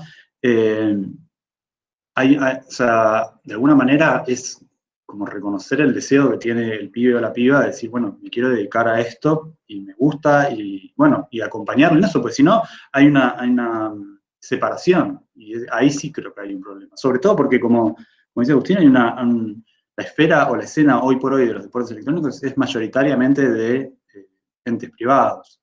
Entonces, como de alguna manera tiene que ser acompañado, ya sea por mismo gente del equipo, como sus padres, etc. Bueno, yo me voy a convertir en referee y tenemos media horita, y para que entren en las preguntas les voy a pedir a los invitados que sean más directos con sus respuestas, si no sacaré las tarjetas correspondientes. Fede, si quieres hacer tu pregunta. Hola, buenas tardes. Buenas. Tardes. Bueno, mi pregunta va y retoma un poco la de Fanta Riquelme también, no sé si va por ese lado, pero bueno, y el comentario de Bonadeo en la radio que hacía referencia un poco a las políticas públicas, ¿no? A pensar estas disciplinas en términos de la posibilidad de promoción o no de parte del Estado. No estoy seguro hasta qué punto corresponde hacerle las mismas preguntas que se le hace al deporte físico, corporal, como qué deporte no es físico, qué deporte no es corporal, pero si los deportes tradicionales se sostienen sobre el aporte a la salud, Les consulto si en este caso podría ser leído desde la misma manera, si ustedes consideran adecuado una promoción de parte del Estado, si consideran que no, si lo consideran en algunos casos. Bueno, ¿por qué sí, por qué no, de qué maneras? Si tienen alguna reflexión al respecto. Gracias. Julián, dale. Arranco yo. La verdad que es una cosa que yo lo miro desde mi rol de investigador, que está muy en discusión, no solamente en nuestro país, sino a nivel mundial, y hay muchos casos distintos respecto de cómo se involucra, si es que se involucra el Estado dentro de los deportes electrónicos. Dentro de la escena, por lo general, es, como decía hace un rato, no bien visto con buenos ojos que el Estado se involucre dentro de esto. Porque, por lo general, la forma en la cual se lo ve es de regulación, de legislación, pero siempre visto como una traba y siempre visto como un problema de que el Estado va a burocratizar y de alguna manera limitar este movimiento que los actores privados suelen tener. Pero ha habido otros casos en los cuales el Estado se involucró, creo que uno de los más conocidos es el caso de Francia, que a raíz de una serie de, surgió medio por error, pero se terminó consolidando en un artículo dentro de la ley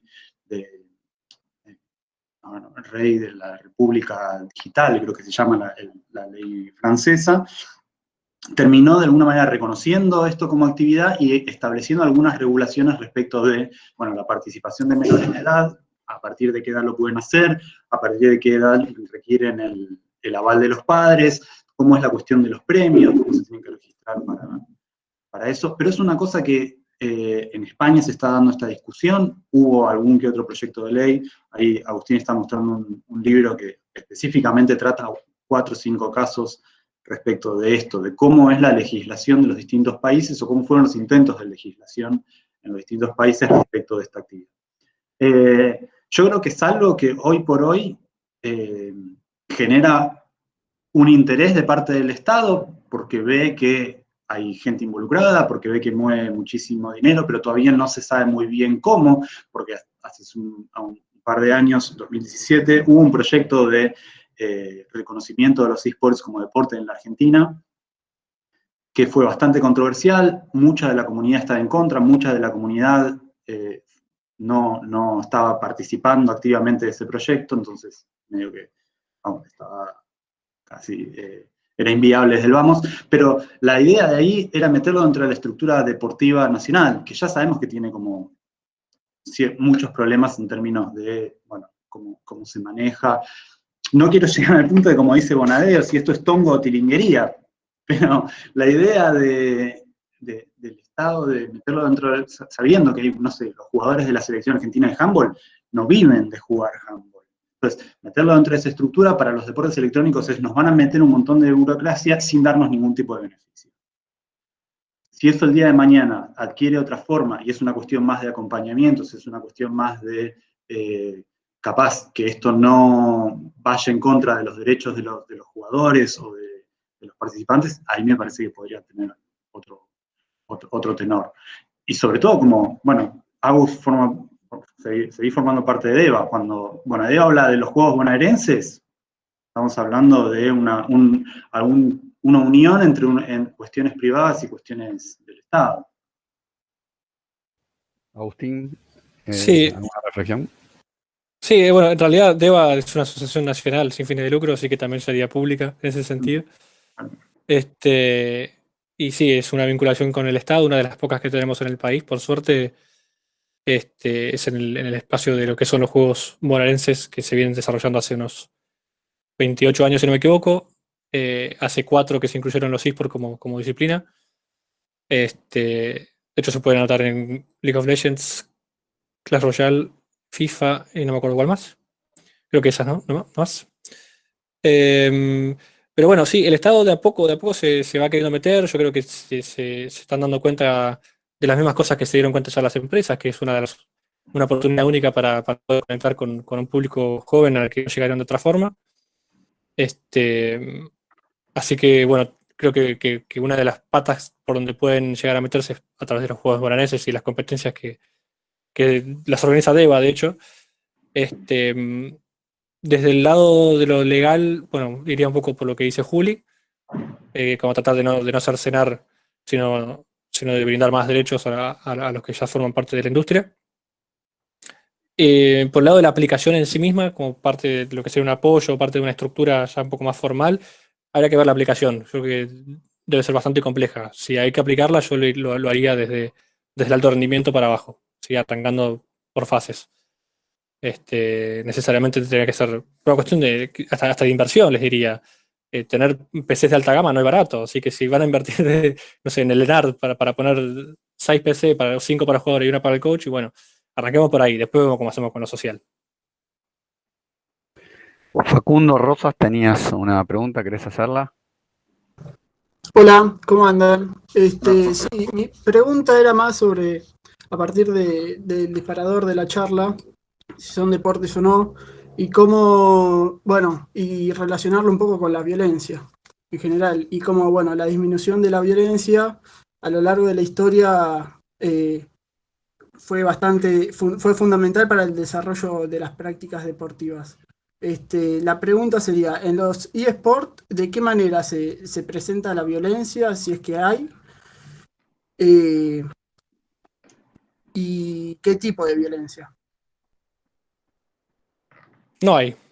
Agustín, dale, empezá vos. No hay. La máxima violencia que puede llegar a haber es lo que había antes, ni siquiera tanto ahora. Era embroncarte porque perdiste una partida y lanzarle un insulto al rival. Pero más que eso no. Yo no recuerdo, por lo menos, te diría, hasta en historia de los eSports que hayan habido, por ejemplo, peleas o trompadas o cosas por el estilo por competir en videojuegos, jamás. Y si la pregunta va un poco más ligada a la cuestión de la clásica, este clásico mito de que porque juegan juegos violentos los pibes salen violentos, ya te voy diciendo que ya hay estudios que están comprobando que esto no es así, que han comprobado variables diferentes como el realismo gráfico, como lo comportamental también, si se comportan, digamos, en un estudio sobre violencia con unos bots, que los bots se comportaban más realistamente, digamos, o más realísticamente o menos, y bueno, se dieron cuenta que al fin y al cabo ni una cosa ni la otra producía más conceptos, o no activaba más conceptos agresivos en los chicos, así que eso ya está probado, digamos, la cuestión de que el COI no acepte los videojuegos violentos dentro como disciplina deportiva es más una cuestión moral o de imagen, porque está probado científicamente que no pasa nada en ese sentido.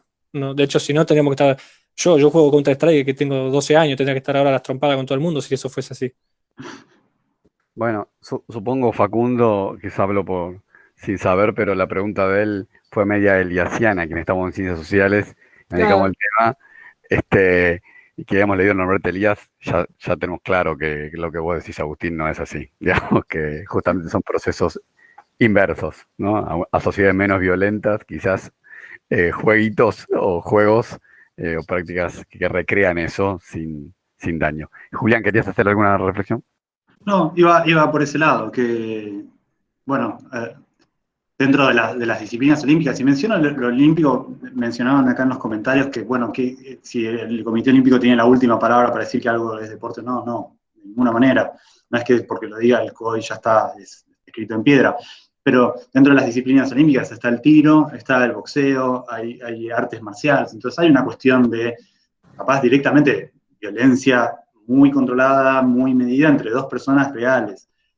Y acá de lo que se está hablando es de una representación de violencia que en algunos casos es más realista y en otros casos menos realista, pero no, eso no va unido a la popularidad de los juegos en sí. Hay juegos muy populares que no tienen imágenes de violencia, hay juegos populares que tienen mucha imagen de violencia, entonces no es una cuestión lineal. Y a la vez, yo creo que nadie elige los juegos y los deportes electrónicos, no se eligen en función de eso, ¿sí? Es algo que de alguna manera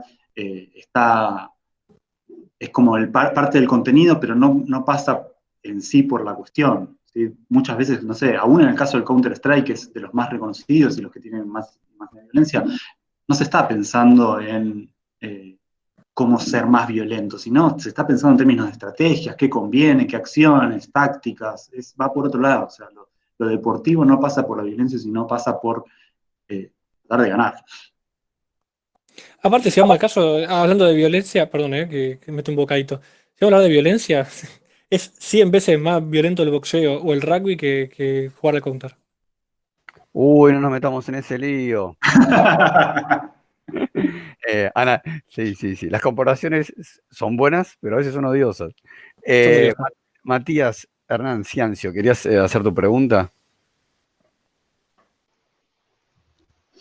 Hola, ¿qué tal? ¿Cómo andan? Sí, ahí justo, bueno, ya habíamos tenido un intercambio con Rodrigo al respecto y venía a cuenta de lo que había señalado Julián, cuando hablaba quizás de estas instancias en que hubo diálogo, las conversaciones que hubo con el COI, primero con la negativa, después como abriendo la posibilidad y hoy ahí con una especie de incertidumbre, que si es, nada, quizás a partir de las investigaciones, quiero decir, el estudio y demás, tiene una respuesta más acabada o una idea más hecha, por un interés en realidad justamente de que formen parte de los Juegos Olímpicos, porque sacando eso me cuesta pensar en que necesiten, digamos, ese aval del COI, en tanto, como ha dicho, más o menos manifestado, ya sé que es también en parte algo de juicio propio, ¿verdad?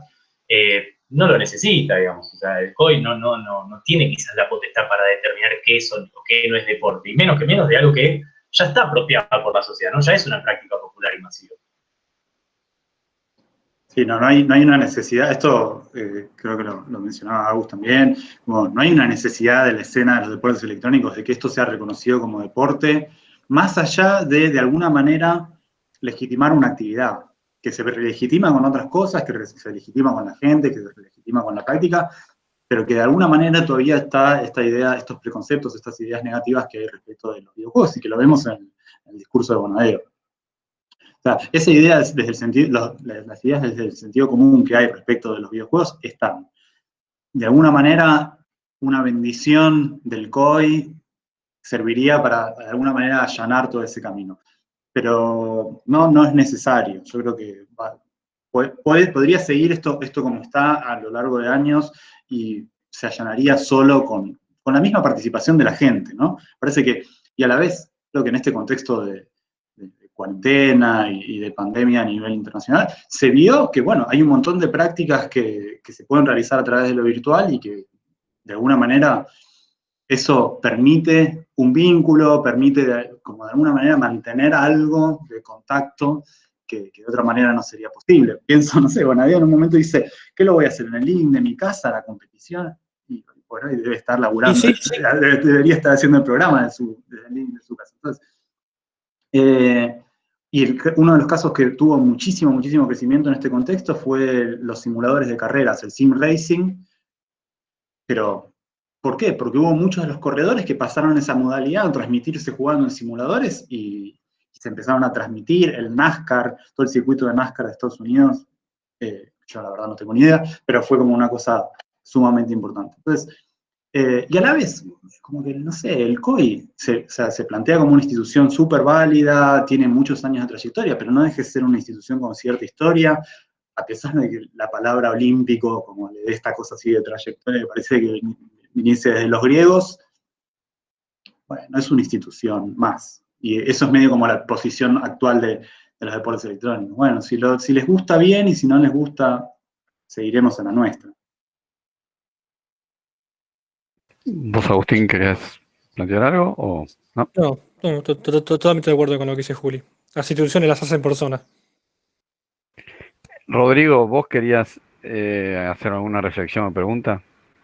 Una cosita muy breve, muy interesante todo lo que estamos escuchando, pero bueno, con relación a los diferentes niveles de debate, lo que estamos diciendo, yo quería hacer un comentario que tiene que ver con una cuestión de la cual participé, que tiene que ver con el proyecto de ley que comentaba Julián, que hubo hace unos años en el Congreso, cuando se empezó a discutir en la Comisión de Deportes.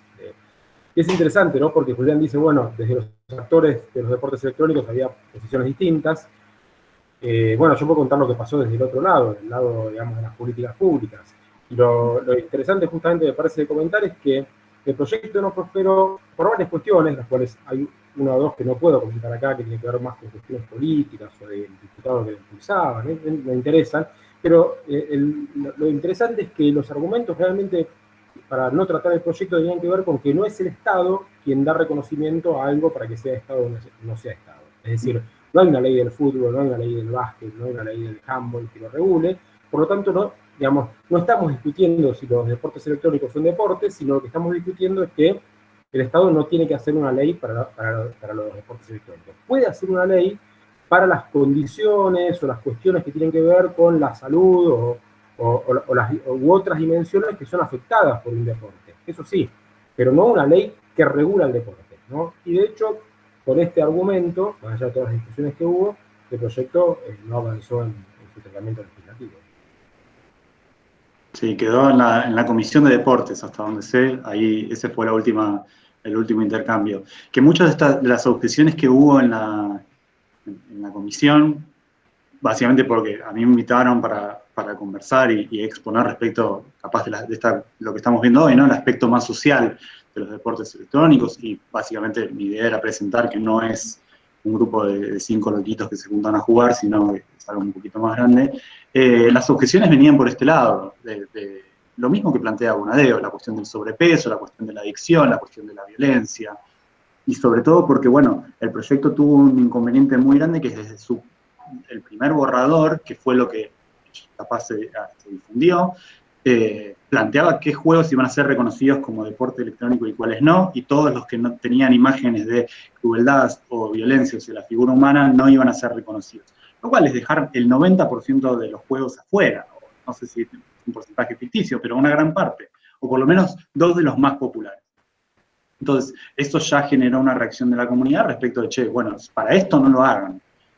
Y la idea era, bueno, vos capaz tenés más información respecto de eso, pero parece que el objetivo, como estaba planteada la ley, era por este lado, reconocer a los videojuegos como deporte y meterlo dentro de la estructura de la CADE, ¿no? De la Confederación de Deporte Argentina. Entonces, y hoy por hoy hay otro proyecto que no sé exactamente en qué momento del trámite parlamentario está, que tiene que ver de manera tangencial con los deportes electrónicos, que es la ley de regulación de los streamers y gente que se transmite, no solamente, que transmite contenido por internet, no solamente vinculado a videojuegos, pero en su mayoría lo es. Y eso es otra cosa que va más por el lado, no pasa por una cuestión de reconocimiento, sino más una cuestión de regulación impositiva, que veremos cómo sigue. Sí, dicho sea de paso, la industria o la escena en general, por lo menos la escena argentina de eSports, estaba completamente en contra de ese proyecto de ley. Y se armó toda una campaña en contra. ¿Del anterior o del actual, decís? Del anterior, y sí, del actual te diría que todavía no se armó nada, pero ya van a armar. Bien, no veo más preguntas aquí en el chat, sino comentarios. Yo, bueno, voy a aprovechar para hacer alguna yo. Primero, una muy breve reflexión. Desde las ciencias sociales, yo como sociólogo me pregunto, recojo alguna de las planteos que hicieron, no me acuerdo si fue Juan o Agustín, de si es pertinente hacerle las mismas preguntas, o Fede, no me acuerdo, a los eSports que a los otros deportes. Por momentos digo que sí, porque para mí son deportes, y por momentos me digo que no, porque son fenómenos diferentes, de épocas diferentes, y situados, y bueno, estoy en esa tensión. Pero avanzando un poco y quizás diciendo, bueno, sí, una pregunta que me gustaría plantearle a Agustín, primero, es, me gustaría, si podés desarrollar algo brevemente sobre el tema de yo lo podría englobar en términos de la práctica, el entrenamiento, ese rol, digamos, esa cuestión de, a nivel profesional, digamos, en qué se puede entrenar o qué se entrena o en qué se puede ir uno mejorando, digamos, desde el desconocimiento total. Después tengo otra más enfocada para Julián, pero bueno, vamos por partes. Bueno, hay muchísimo y eso va a depender también mucho del videojuego puntual en el que se esté compitiendo. Yo ahora, por ejemplo, estoy trabajando con 3 equipos, que son 2 de Counter-Strike y 1 de Valorant, que tienen muchas similitudes, son FPS los dos, que son, para el que no sepa, first person shooter o un juego del género de disparos en primera persona, que tienen cosas en general bastante en común. Pero si te digo, por ejemplo, ahora solamente de Counter-Strike para centrarnos en uno, y hay de todo. O sea, primero que hay diferentes mapas en los cuales se compite, como 7 diferentes canchas. Al haber diferentes mapas hay diferentes estrategias, hay diferentes setups que son cosas que van a preparar, o sea, que cada equipo prepara para lograr el objetivo puntual. Por ejemplo, en Counter-Strike es, si sos de un bando, a lo largo del partido vas a ser de los dos bandos, pero estás en un bando en el que vas a plantar una bomba, en el otro lado en el que la vas a desactivar. Entonces, ¿cómo vas a hacer para entrar a la zona donde vos vas a plantar la bomba? ¿Cómo el uso de utilidades? ¿En qué momento vas a usar las utilidades? ¿Cómo se usan? Porque es todo un universo paralelo. Si entran a YouTube, por ejemplo, a ver cómo se usan, por ejemplo, una flash, cómo se usa una smoke. Yo sé que les voy a hablar en términos medio, medio raros, pero bueno, para que más o menos se tengan una idea. Son distintos tipos de granadas, por ejemplo, que se pueden utilizar para hacer más fácil el ingreso al sitio donde se planta la bomba, por ejemplo. Eso se practica, las rotaciones también se practican, si van a ir 3 jugadores por un lado o 2 por el otro, o dependiendo de qué situaciones se van dando a lo largo de la ronda, si se van a rotar para otro lado, o si se van a juntar. Desde el lado de la psicología, por ejemplo, bueno, la comunicación se entrena, todo lo que le decía antes, la autoconfianza también se entrena. Desde lo técnico también, por ejemplo, todo lo que es la puntería también se entrena. Hay software específico para entrenar puntería. ¿Qué más? Bueno, nada, después en general hay días específicos que son de revisión de bots, que básicamente es poder revisar o partidas propias para encontrar los errores que se cometieron, o partidas de profesionales o gente a nivel internacional que se dedica a esto, para poder aprender del juego y de las dinámicas del juego. Entonces, hay muchísimas cosas. Hay muchísimas cosas y dependen específicamente de cada juego. Buenísimo. Y bueno, no sé si es quizás, la apunto hacia Julián, la cuestión, me pareció sumamente interesante esta cuestión entre la diferencia entre la práctica profesional y no profesional. Yo no recuerdo si vos te enfocaste solo en la profesional o no. Digamos, esa línea, que además un poco trae lo que planteó Fede de la discusión Estado o no, clubes o no, privado o público. No sé si hay algo para diferenciar ahí o si la línea está nítida o no. Es una cosa con la cual yo trabajo porque al trabajar con trayectorias biográficas veo esto, básicamente, cómo es la conversión de un pibe en un jugador profesional o una jugadora profesional. Y es interesante porque también lo que se está planteando es qué implica ser, o una de las cosas que yo investigo es qué implica ser profesional. Es el reconocimiento, es el competir en determinado equipo, es el poder vivir de esto. Por lo general lo monetario es lo que aparece en primer lugar. Si yo puedo vivir de esto, soy profesional. Por un lado eso, por otro lado el reconocimiento que te decía de la comunidad, si la comunidad te reconoce como un jugador profesional o no, y por otro lado la cuestión de la dedicación. Si te lo tomás con el nivel de compromiso que una actividad como esa requiere. Entonces, lo profesional pasa no solamente por tu rendimiento dentro del juego, sino cómo interactúas con el resto de tu equipo, cómo te llevas con otros pares, si manejas tus redes sociales de una manera responsable y no estás generando lío, por decirlo así, correctamente. Entonces, esta idea, no hay un punto que vos decís, bueno, y ahí fui profesional. No hay un, bueno, ahora formo parte, no. Por lo general es medio como una cuestión así de progresión, y lo monetario es clave. Pero también esta cuestión de cómo te lo estás tomando, ¿sí? La cuestión del compromiso con la actividad, y que a la vez, esto me parece que también es un punto, yo no conozco la experiencia en otros deportes de manera tan clara, pero el hecho de que aparezca como un trabajo y que se lo planteen a sí mismos como trabajo, me parece que es otra forma de estar pensando en lo profesional. Para mí esto es mi trabajo, ¿no? Como frase que escucho a algunos de los jugadores, yo me lo tomo con el mismo nivel de compromiso, me lo tomaría como un trabajo, y yo entreno y practico y le dedico 10, 12 horas a esto. Entonces ahí va por ese lado. Y a la vez, lo que me resulta, esto que mencionaba Agustín hace un ratito, que me parece sumamente interesante, que tiene que ver con lo absolutamente específico del conocimiento de los jugadores. Es muy difícil, en algunos casos se puede, si te manejas dentro de un mismo género y ciertas cuestiones generales de los videojuegos, los conocimientos de un juego no son fácilmente no son trasplantables a otro juego. O sea, cada mapa específico del Counter-Strike, porque sepas jugar muy bien Counter-Strike, no te permite jugar bien al LoL. o al FIFA. Entonces, hacer carrera en un juego te convierte de alguna manera en un profesional de ese juego. Sí.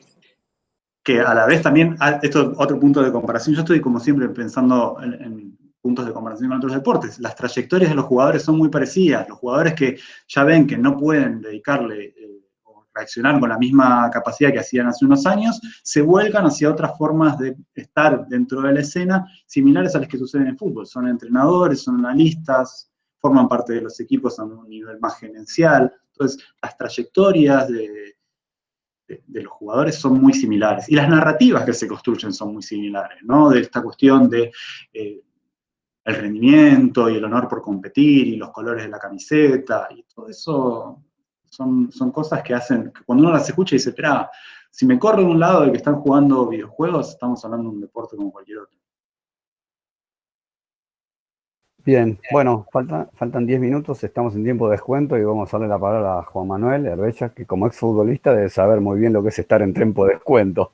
Juan Manuel. Voy a ser específicamente breve. La verdad que fue un placer escucharlos. En un momento estuve sin cámara porque estaba viajando, entonces, es más, los estuve escuchando en el auto. Me pareció fantástico y mezclando un par de temas. Por un lado, lo de las políticas públicas que se habló. Por el otro lado, lo del tema del deporte y la salud. Y por el otro lado, lo del alto rendimiento. Les querría preguntar a las dos, Agustín y Julián. Yo entiendo que el deporte de alto rendimiento no es deporte y salud. Entonces, el deportista que hace deporte de alto rendimiento pasa enorme cantidad de horas dedicándose a la especificidad de su deporte. Entonces, así como tenés deportistas que a los 40 años, 50 años, la tasa de reemplazo de cadera de futbolistas es mucho más alto que las de cualquier sujeto normal, habría una especificidad en el deporte de alto rendimiento del e-gamer que tendría una cierta carga de patología. Primera pregunta, ¿cuál es esa carga de patología específicamente para aquellos que lo convierten en profesional? Esa es la primera pregunta. Y la segunda pregunta es para aquellos en el cual el deporte justamente es un aspecto recreativo lúdico, que está claro que en el deporte convencional, salvo en el ajedrez que no tiene movimiento, en el resto tiene una carga de movimiento, con lo cual favorece para evitar un montón de cuestiones vinculadas a la inactividad y el sedentarismo. ¿Qué pasa en los e-gamers que no da la sensación de que tengan ese hábito, sino que todo por el contrario termina volcándoles una carga de desorganización horaria, desorganización alimentaria e impactaría negativamente en la salud? Así que son dos preguntas. Primero, ¿cuál es la morbilidad del deportista de élite? Segundo, si realmente es tan cierto el impacto negativo en la salud en aquellos deportistas recreativos de e-games. Gracias. Bueno, si querés arranco yo, Juli. Vamos a tratar de ordenar un poco es toda tuya, Agustín. Vamos a tratar de ordenar un poco la respuesta. Bueno, en primer lugar, me parece que es una buena hipótesis, primero que nada, ¿no? Una buena pregunta de investigación como para hacer en psicología, incluso, ¿no?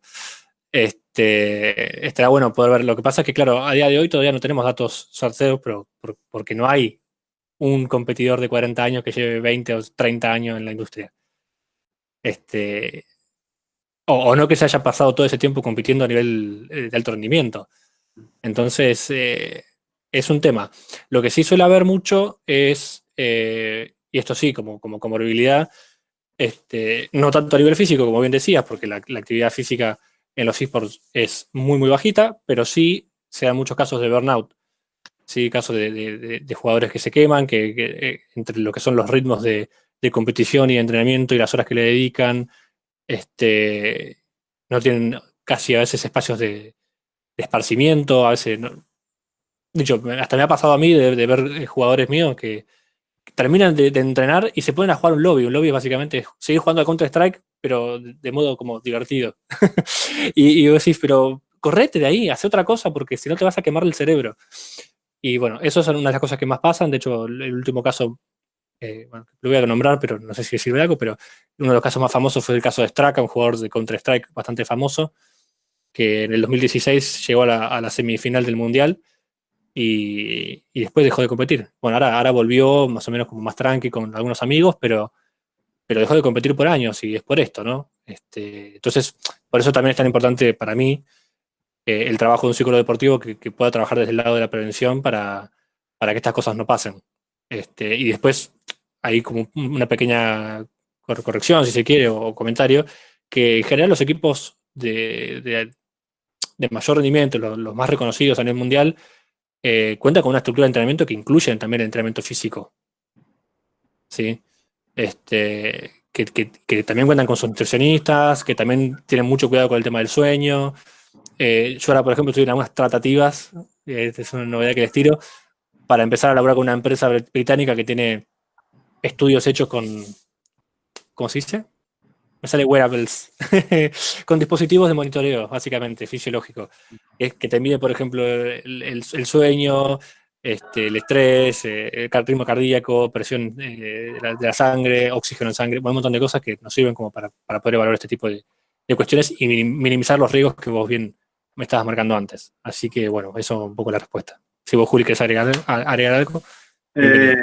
Sí, yo las cosas, no es una cosa que haya profundizado mucho, pero sí, lesiones de muñeca y de los tendones de mover el mouse y de tener una reacción inmediata a estas cosas. Me resulta muy interesante esta diferencia entre deporte profesional y deporte salud, porque a la vez otro punto de contacto, el denso de los puntos de contacto soy, pero entre deportes electrónicos y deportes tradicionales tiene que ver con esta idea de rendimiento y llevar el rendimiento cada vez más, de manera más alta. Está por un lado esta cuestión del acompañamiento físico, nutricionistas, etcétera, que los equipos ponen a disposición de los jugadores, o ponen para los jugadores justamente para que rindan mejor. Aparece la otra cara, que aparece por lo general en la cuestión de rendimiento a alto nivel, que tiene que ver con el dopaje. Hay instituciones que controlan el doping en deportistas electrónicos. Y el doping en deportistas electrónicos es distinto del doping en otros deportes. ¿Por qué? Porque lo que por lo general suele aparecer es la idea de drogas de atención o de rendimiento, de estar muy concentrado en muy poco tiempo, no tanto de poder rendir en términos de desplazamiento y exigencia física. Entonces, es interesante que, bueno, eso también es un punto de contacto que habla de los problemas son parecidos. Bueno, estamos un poco concluida esta cuarto y último encuentro. Les agradecemos mucho a Julián, a Agustín. A mí me resultó muy interesante, debe ser porque es un tema que me era bastante ajeno y ahí hay un plus muy personal. Queda, bueno, muchas cosas para preguntar, para plantear. La idea es que el campus virtual se nutra de este tipo de cuestiones. Yo les voy a pedir a ambos dos después que me pasen, no sé, bibliografía sugerida, algunos artículos que hayan escrito. Inclusive me interesa alguno de los videos que vos mencionaste, Julián, para ver de algún evento deportivo, que me parece que está bueno, que contar con todo eso. Bueno, agradecerles a todos los participantes. Desde el círculo, acá está Diego y Rodrigo Dascal, que son parte de parte del círculo. Estamos, me imagino, muy contentos con haber cumplido esta tarea de estos 4 encuentros y con mucha expectativa de plantear seguir el año que viene con nuevos o retomar algunos en los que quedan cosas colgadas para retomar. Así que bueno, nada más, los despido a todos. Y les agradezco. Muchas gracias. Gracias, Mariano, un gustazo, la verdad. Un gustazo. Buenísimo.